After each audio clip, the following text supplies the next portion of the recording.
everyone. Welcome to this episode of PHOTCAST. I'm so excited here to have Arash with me. And as you know, he recently got graduated from his PhD, so he has a lot of things to share with us. So without any ado, let's get started. So Arash, I'm so happy to have you here. I'm glad to be here. This is a fantastic opportunity to be here and share my story with your audience. Of course. So I would like to hear from you. Tell us a little bit about yourself, about your journey. Sure. So, currently I'm a postdoc researcher in Brussels Photonics Team under the B-PHOTonics Team. What I do is, fabrication of nanostructures in order to use them for sensing applications. And my journey started from Iran, of course. So that's where I started my bachelor's and then came here for my master's and continued to a PhD and now a postdoc. Yes, of course. So can you tell us a little bit about your PhD project?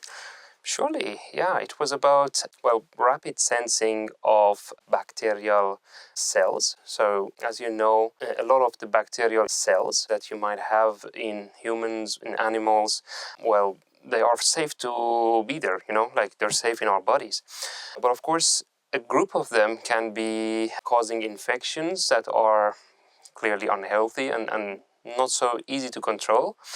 And as a result, you need a fast technique to find them and identify them and then prescribe the correct medicine. So my PhD was about this technology of identifying bacteria using our optical techniques in photonics. So we used a technique called Raman spectroscopy, and we combined it with these nanostructures I spoke of.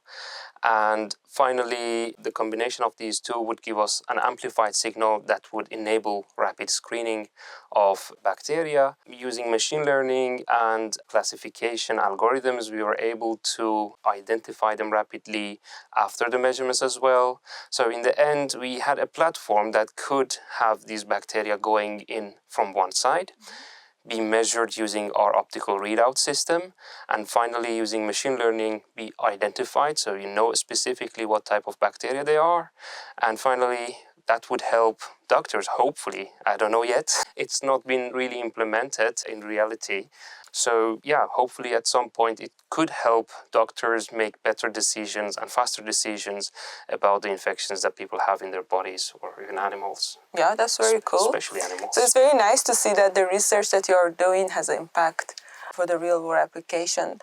So talking about impact, can you tell me what is the innovation there? So is there any device already out there that doctors can use for identifying bacteria or is not? Because I believe that there's a bunch of bacteria, different type of them out there, and I guess they're also growing with the different type as well. So is there any technique out there?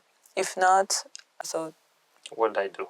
Exactly. So, of course, medical doctors currently use their own techniques to identify bacterial cells, like the strains and what type they are. But the problem with them is that they're very slow. So sometimes they have to wait 24 hours, 36 hours, or even more than a week to get a sort of an identification, like what was causing this infection. And imagine a patient is sitting on laying on the hospital bed, waiting for a prescription, and they can't stop with the medicine, right? Like they have to somehow control the disease. So what they do is to give them broad spectrum antibiotics, which means a combination of different types of antibiotics to control the infection so that the patient doesn't die, because you could go to sepsis and you could go to organ failure. The worst case scenario would be that the patient dies, right? So this waiting time is very critical. And the innovation is that we could limit this waiting time to a certain level. Now, there are technologies in the literature, in research, that actually say that they could bring this down to under 1 hour. But what we're hoping for is in the end that we could bring it to under 30 minutes, which is a huge, let's say, edge over what is currently done.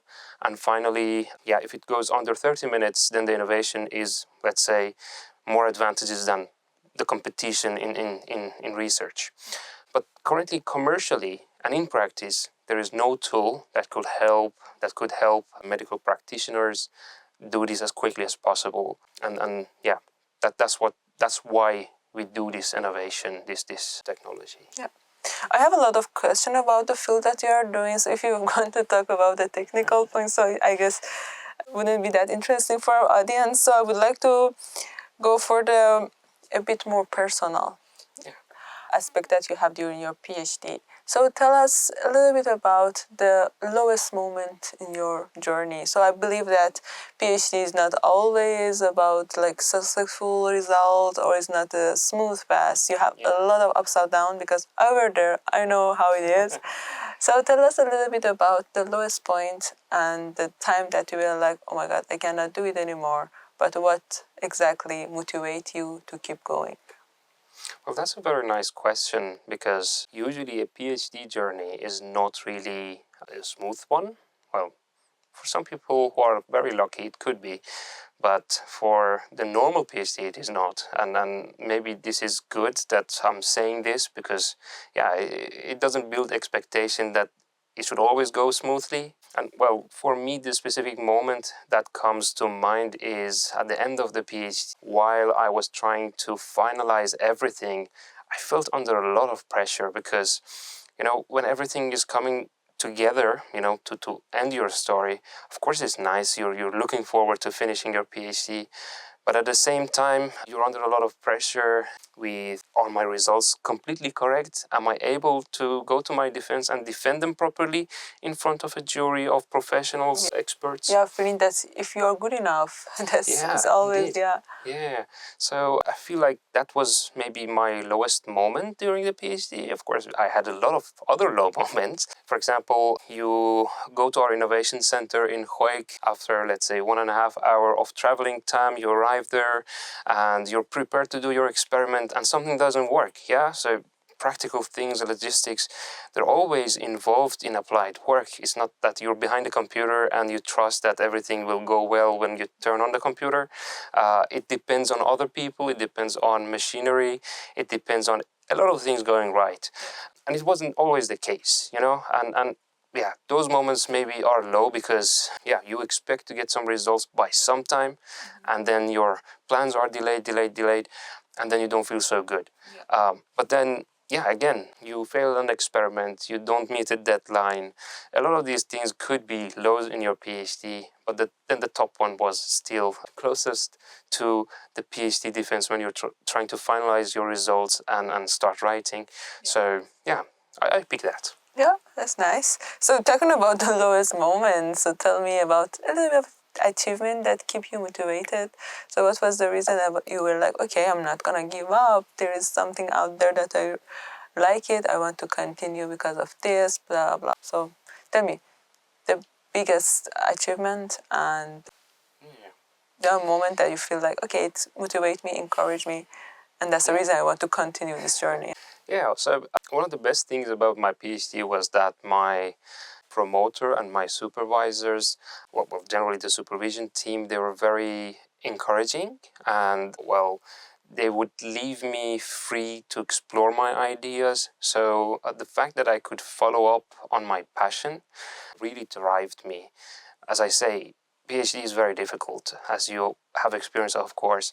It doesn't always go well, but then in the morning when you want to get up and get to work, what drives you is your passion. That's the foremost thing, right? But then, of course, if I want to name a moment that I really enjoyed, I would say that I was designing this mechanical structure that was totally out of my topic. Yeah. I remember those moments. Indeed. Like, I was trying to design it for months. It was failing. Nothing was working, because again, it's not my topic to go to micromechanical structures. But in the end, my design started looking sophisticated with a lot of little, let's say, details and intricacies. And then at a moment, I tried it under the microscope, and the micromechanical structure was working. And slowly, I could also get the nanostructures on top of the micromechanical structure. So not only it looked well, it was working, which was, I would say, a high moment in my PhD. Yeah. So moments like this would really drive you, but they're very, very, very rare. Yeah, I remember those days that you stay in the lab overnight, but at the end it ends up with very nice result that you published it. I'm so proud of you and the work that you have done. And yeah, I just wanted to say that although that PhD has a lot of ups and downs, but the achievement at the end will make it up, yeah? Indeed, indeed. So up to now we are talking about technical points, but I always say that to my students and to my colleagues, maybe you heard it from me a lot, that PhD is not all about science, it's also about the soft skill that you learn. So you have to learn how to collaborate with people, how to learn from people. Also, a lot of soft skill out there, like time management or effectiveness, or a lot of things that you have to learn as an independent researcher. It's grow you as a person in this society. Yeah. It's also important. So sorry that I'm talking about myself, but one of the challenges that I had during my PhD was I didn't know how to collaborate with people. I mean, maybe it sounds a bit stupid, but it's very important because when you work with someone that is outside your research group, they have a different perspective as you have. So it's gonna be a bit challenging to negotiate, to discuss, to see the project as they see. And at the end, it's very valuable moments for your PhD because it will bring something to you. But if you are smart enough to know how to handle it, but if you are very sensitive, cry after any other meetings, oh, that person told me that my result is blah blah. So no, you have to be smart. You have to take advantage of those moments for a better result that you're going to receive. Yeah, so I want to get to this point that beside doing experiment, how did you grow as a researcher, as a leader, as a collaborator? Tell me about the story about this regards as well. Surely, I would say that when you get a PhD degree, you are not really becoming a super genius, intelligent, special person. And the most important thing that you're learning during those 4 years, your PhD, is how to be resilient in the face of all those problems. Yeah. So I feel like that was the most important thing I learned during my PhD. I wouldn't say I'm the most resilient person because I am not. I have my own difficulties, and everybody has their own difficulties. But I would say that if I look back to 2020 when I started my PhD, I'm much, much more resilient because I had a lot of down moments. And in the end, I think that's why people hire PhDs in industry, yeah? Because they know that when you're exploring new things, there is a huge chance that you're gonna fail your experiments, that you're gonna not find what you were looking for, right? So that's a very big part. As you mentioned, also through collaborations, through teamwork, you understand that everybody's coming from a different group, from a different cultural and educational background. So there are a lot of clashes there, conflicts there, and you learn to manage these kind of interactions with people around you. That is also very important, and that's what you learn during a PhD, especially if you're doing teamwork and so on. I would say that working with people outside your comfort zone, that's also something very special that some of the PhDs take on during their PhD. For example, for myself, I worked with researchers from chemistry departments, from nanotech departments. Well, within our own photonics group, we have a lot of different teams working on fibers, integrated photonics, let's say 3D printing and so on. So I enjoyed discussing my topic with a lot of the people from our own groups and of course collaborating with some of them. Well, these moments I think are very special for a PhD and would actually develop their soft skills, their presentation skills, their pitching skills. And in the end, yeah, these all lead to the development of your soft skills and your resilience and your capabilities to be an effective part of a team in your future. Yeah, that's very true. So yeah, when you graduate from PhD, you have a skill set, soft skill set, also you improve your CV, of course. So at the end, you have two road in front of you, two paths in front of you. Either you can go for industry or you can stay in academia as a postdoc. What was the reason that, okay, I'm not going to tell that which one did you choose. You can explain it and tell me the reason. Surely. I'm here, aren't I? So I chose the academic path. Well, regardless of where you're from and what difficulties you have regarding the paperwork and so on, academia gives you a different flavor of the things you could do than industry. Well, of course, there is no correct answer. So most people have to choose the industrial path, or they have to go to academic groups elsewhere after they finish their PhDs compared to their home institute and so on. But, well, the reason, firstly, that I chose to stay with my current group was that we developed a lot of nice things during my PhD. Well, when I say during, within my PhD and within other PhD in our group, that had the potential for us to go for something that could be translated into a solution, into something that could impact industrial processes. So a combination of the freedom that you have in a postdoc and, well, the type of things I could do after my PhD really appealed to me, and that's why I stayed here with B-PHOT. Of course, B-PHOT is an ever-growing group of photonics that is spectacular. Any way you look at it, from 2018 to now that I've been with B-PHOT, they've grown so much. And that is one of the most special things that I've seen about B-PHOT. So yeah, that also appealed to me, of course. That's why I agreed to stay here. And yeah, I'm a part of B-PHOT. What else? Yeah, as I say, there is no correct answer to this question, which way we should go. So of course, if some people are more interested in the industrial path, they should follow up on that as well. That's also very interesting. In the end, my future, let's say, goal is also doing something closer to industry, like maybe from the academic approach and a strategy, but also bringing something from academia to industry that could help solve a problem, you know? So yeah, that's my general view about this. So if I want to summarize the past that we talked up to now, so let's see, you talked about your PhD journey and now we are going to the postdoc. Tell me 3 skills that you have learned during this past, till end of your PhD, that I'm talking to the PhD, to the students, master students that would like to go for the PhD. So I want to see it from your side, that what are the 3 most important skills that you have learned from your PhD project? Now, are we talking about technical skills or soft skills, Maybe or you a combination of maybe both? you can go 3 that. That's a lot of skills. Of course, on the technical side, I would say that, well, experiment design was one of the most important things I learned through my PhD.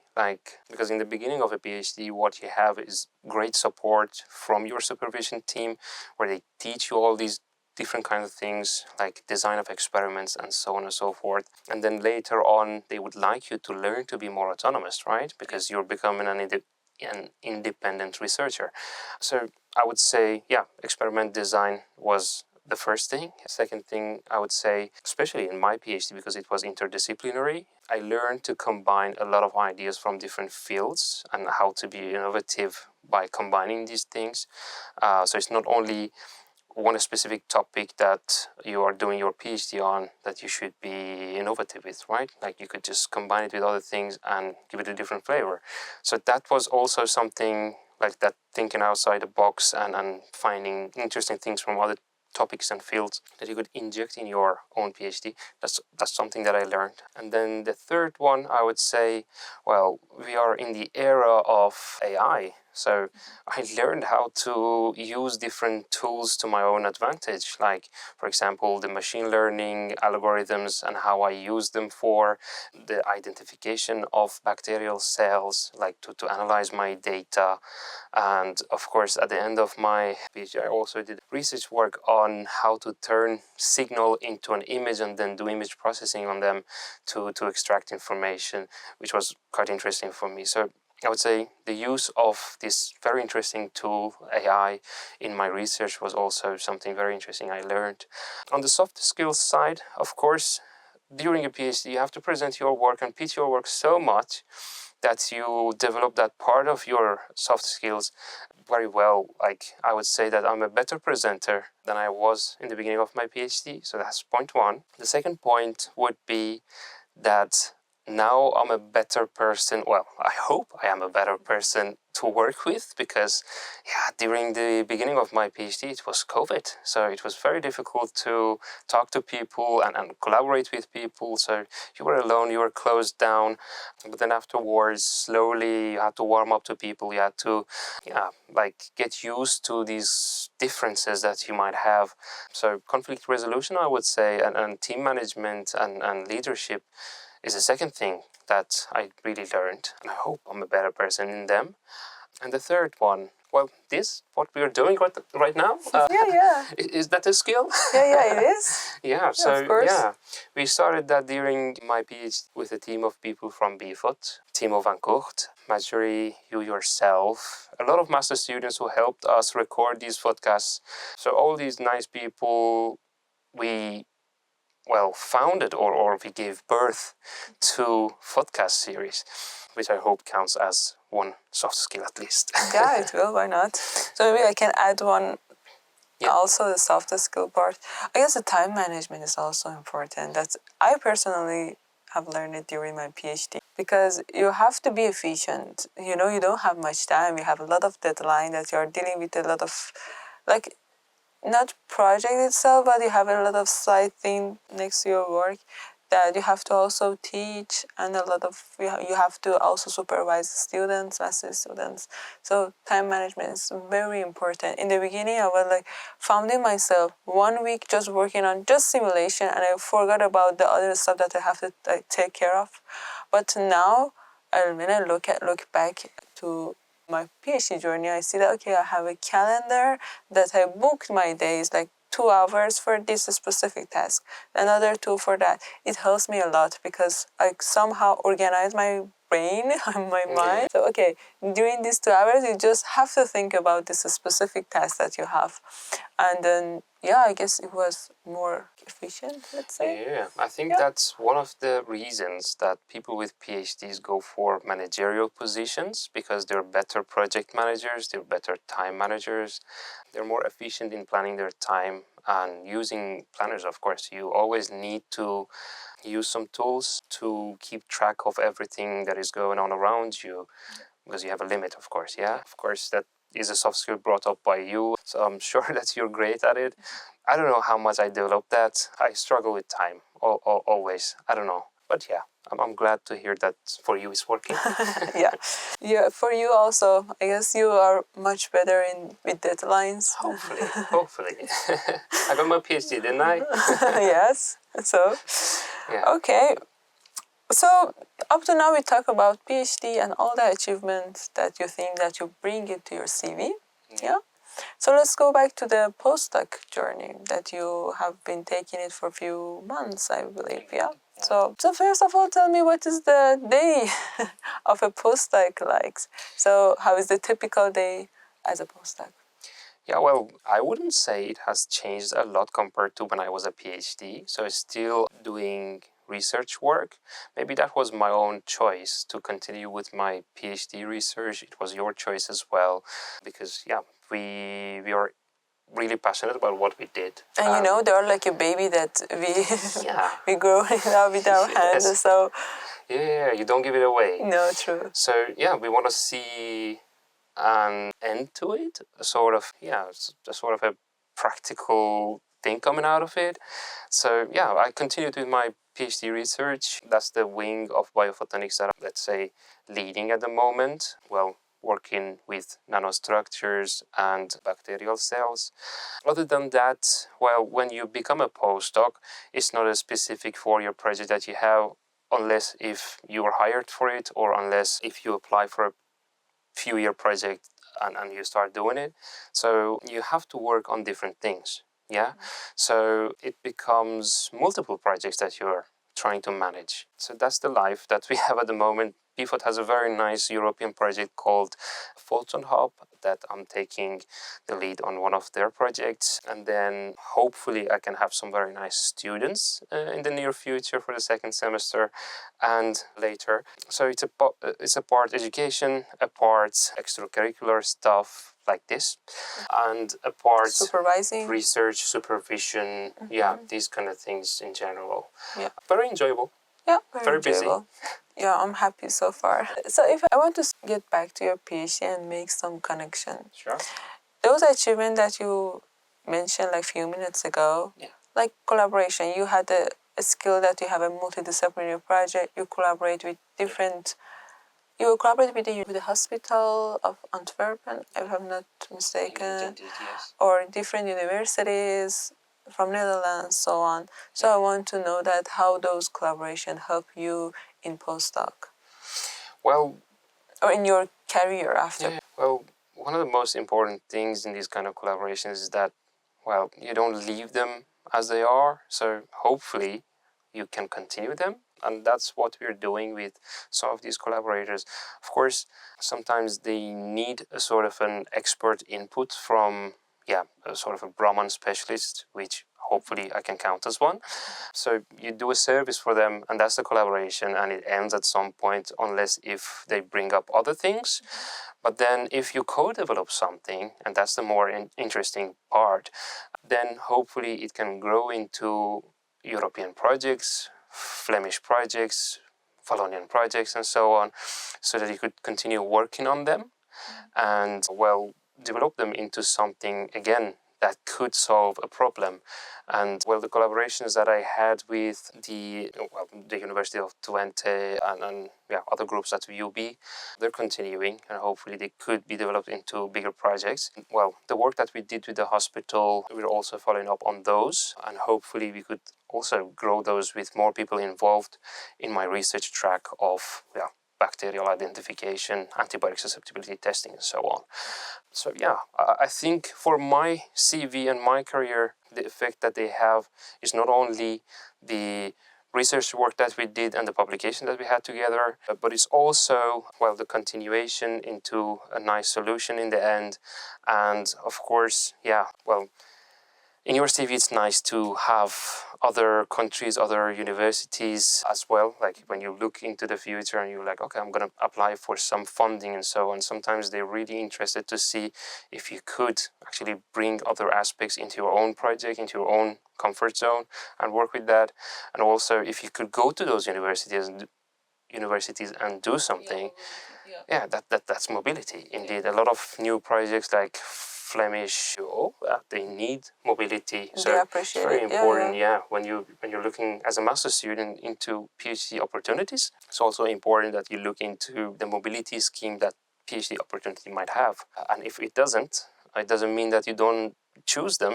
It's just that you negotiate and you find a solution so that you also have mobility in your PhD. So that's how I think it affects your opportunities for the future and your CV and so on. Yeah, indeed. That's very important, not only for the soft skill part that I already mentioned, and also for the CV that, the mobility, the collaboration is bring a lot of added value to your CV as well. And opportunities for the future. It's very also, important. Connection. A lot of Indeed. connection. True. So, whoever wants to continue PhD, please, collaboration is very important for your future. So, in one of the part that you were mentioning, that multidisciplinary project working within a team can bring a better solution, nicer result. Talking about the result, because I know your field is more near to the application part. So imagine some non-expert person, I don't know, for instance, my nephew comes to you and you want to explain what is your research impact and to the real world application. how would you explain it? I guess it's also important as a researcher to simplify your research for a non-expert person.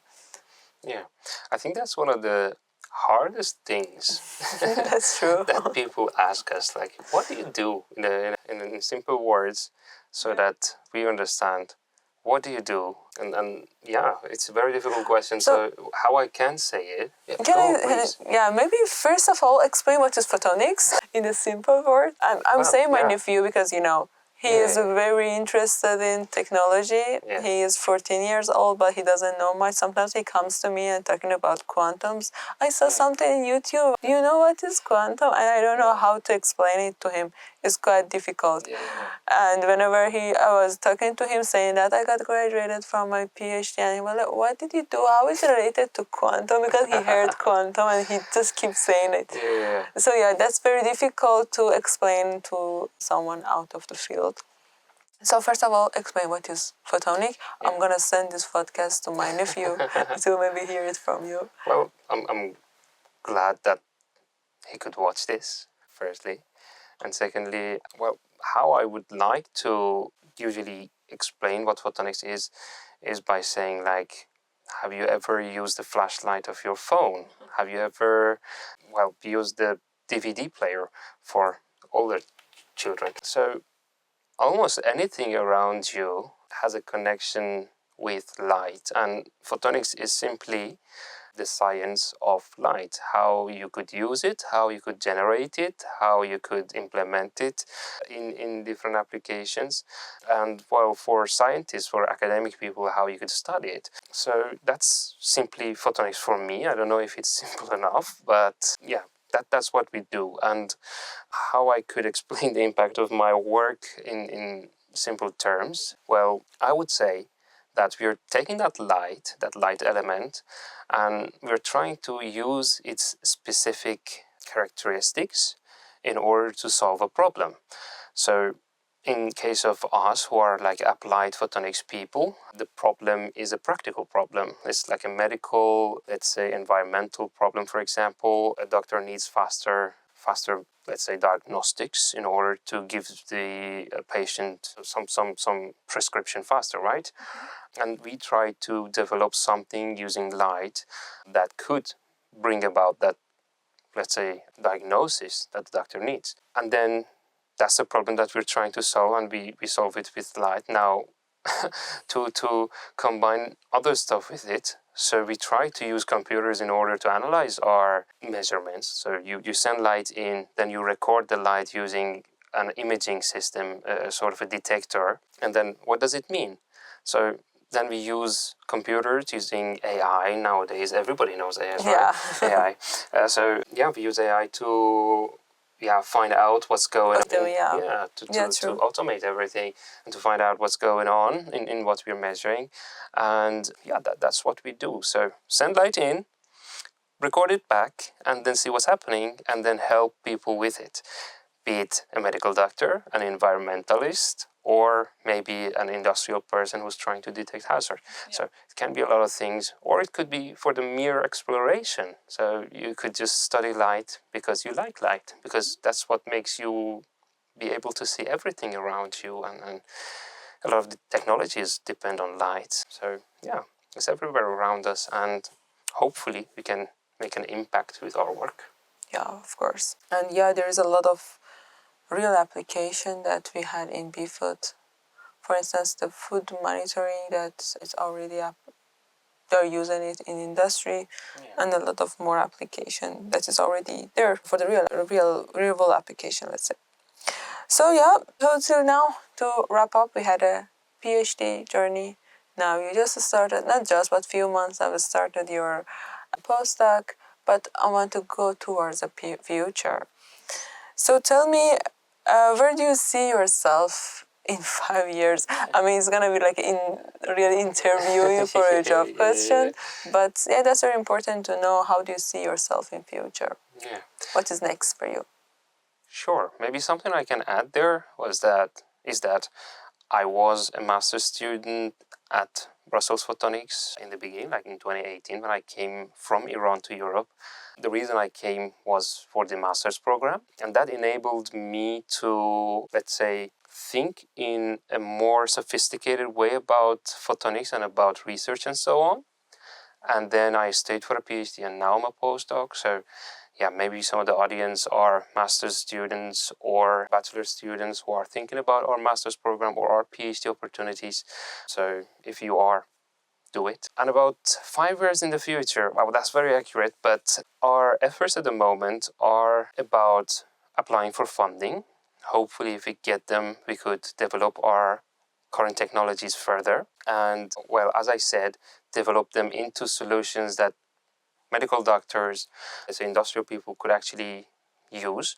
So that's the story at the moment. So if everything goes well, we are able to bring a solution to industry, like to go through a translation of academic research results into a solution. And if everything doesn't go well, hopefully we could, let's say, pivot into different directions. So as I said, we do have bacterial research at the moment in our group. We are developing machine learning tools, we're developing nano fabricated structures, and we could go to different directions with them. So there are a lot of opportunities for us to pivot and to do other interesting stuff and try to see how we can find an alternative way to get to a translatable solution. So that's what I'm hoping at the moment for my 5 years in the future. So a lot of things that will come to your path, yeah? Hopefully. Hopefully. So a lot of luck for your future. But you mentioned that you're coming from Iran. Me too. So maybe you can give some advice to any student that will come from Iran or abroad. So, because I know there's a lot of challenge that you will face here. And plus the research that you have to do, it brings a lot of challenge. Also living abroad is not always smooth. So please, can you give us some advice for the student who wants to start a PhD? Yeah, or a master's. Or even a master, yeah. They could actually apply for masters as well. What I would give them as advice, well, seeing the path I've taken, is that they should just do it. Like, if they're afraid of taking that step, they should just do it. It's fun. That's the first thing. But of course, it's fruitful. I couldn't have imagined that I would live the life I'm living at the moment 10 years ago. You know, when I was in my bachelor's, I was hoping for the best. I didn't know much, but now I know more. I'm happier. I have a nice family. So what is there to complain about? So definitely take that step. If you don't know what to do, seek help. The good thing about our master's program and our PhD opportunities is that, well, there are a lot of people you could reach out to ask for advice, like specific to your case. So definitely do that. Like, I know many people have reached out already to me for the master's program and for the PhDs from Iran or otherwise. And I always try to help them or connect them to people who could help them. Some people ask, like, oh, we have partners that we'd like to take with us when we come for these opportunities. What do we do? And I connect them with my friends who had partners before coming. So yeah, like, seek help, reach out, don't be afraid. It will go well. And specifically for our peers in Iran, well, I know the situation is very difficult at the moment. Just courage to you. And if we could do anything to help you follow your passion in photonics, please do reach out. We're more than happy to do it. Of course. You're talented, of course. And let us hone your talents into something special. And hopefully you could give back to the photonics community at some point, like we're trying to do right now. Yeah, of course. So maybe I can also add some stuff to give some advice to the students who want to apply for a master program. So first of all, I know living abroad, living far from the family is not always easy, and you will face a lot of challenges financially, emotionally, and a lot more. But the good point about the master program is that at least we saw it, and I know about it, that first of all we have some scholarship available that they can apply for the covering and supporting them for the financial part, and they can also apply for dormitory that can also give them some ease of mind. It's very difficult to find a place and to trust the landlord and so on, so that our master program support that.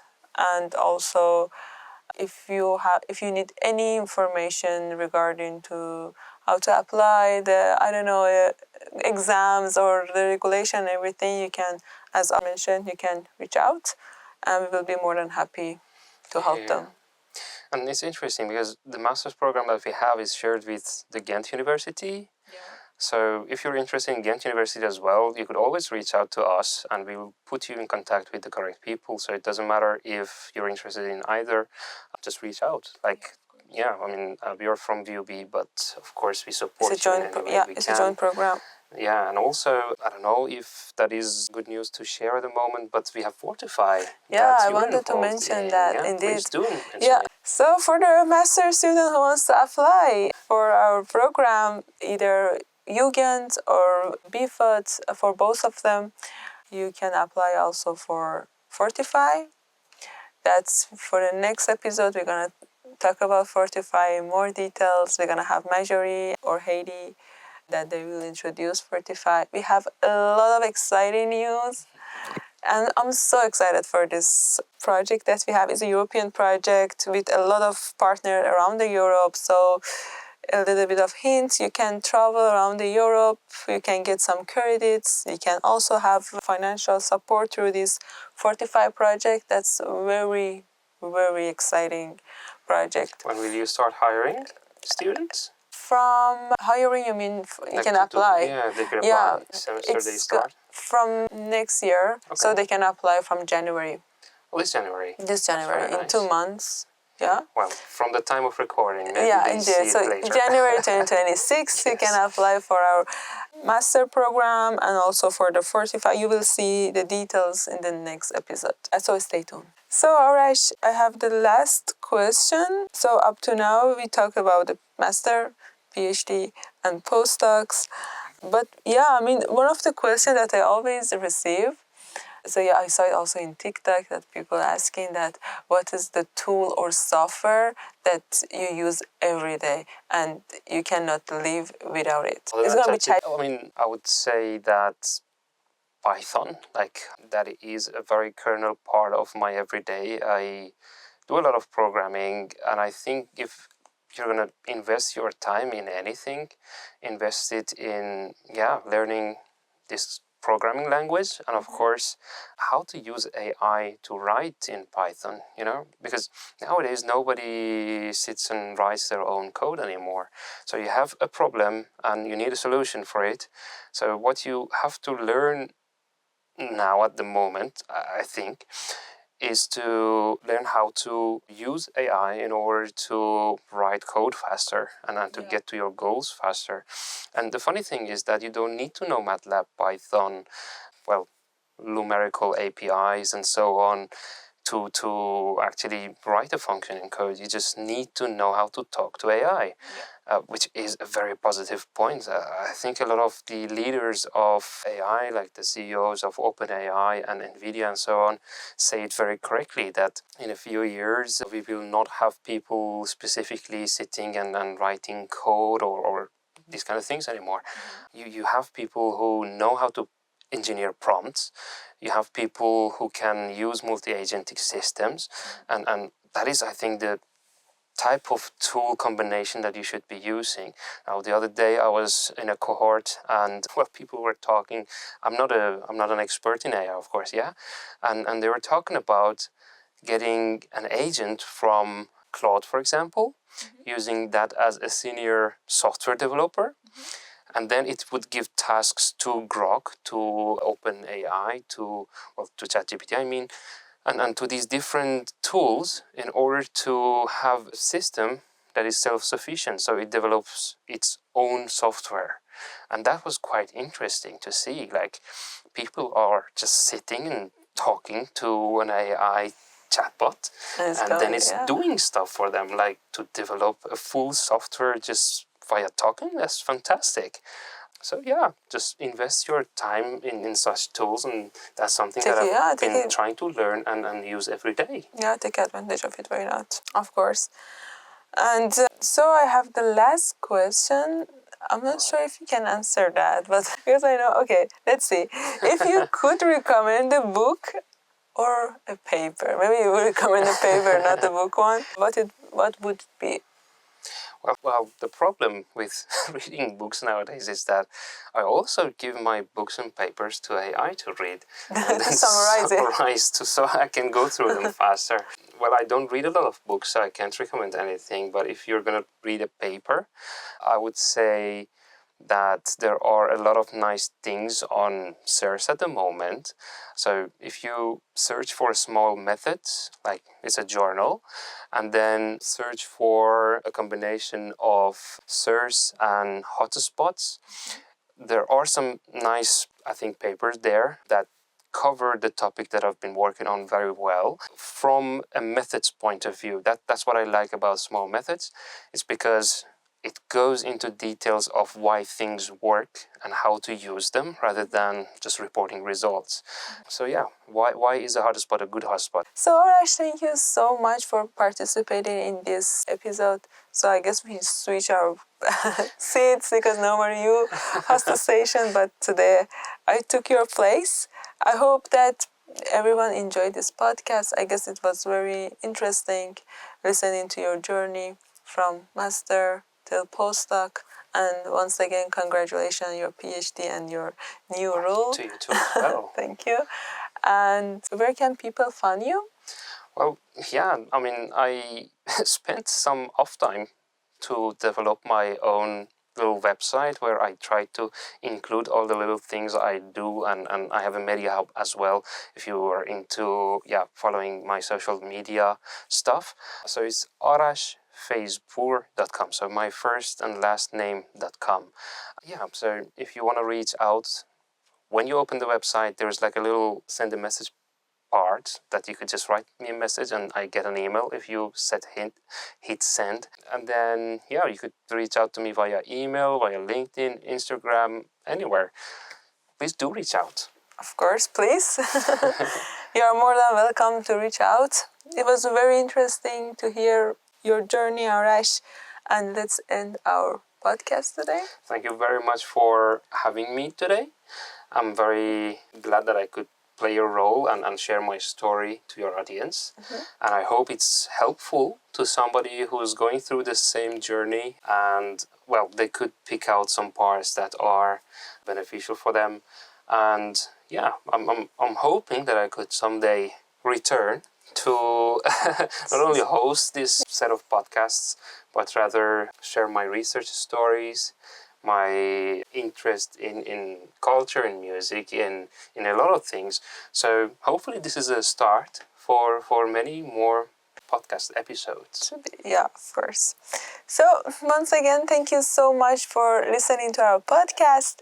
So please stay tuned for our next episode. This is about 45. I'm so excited for the next one.